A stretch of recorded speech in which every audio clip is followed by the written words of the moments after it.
Look.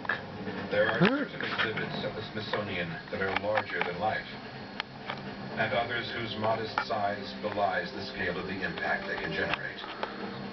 But we have to return to the Museum of American History to find an exhibit that is both larger than life and has an impact that stretches far beyond its massive dimensions.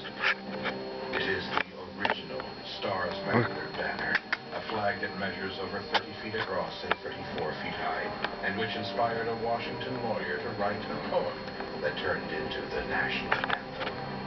It carries such powerful significance that even though this preservation process is complex, it's taking place in full view of the public. After the September 11th attack on New York and the Pentagon, the decision was made here that the flag would remain on view, that we should not keep the American people away from the Star-Spangled Banner. The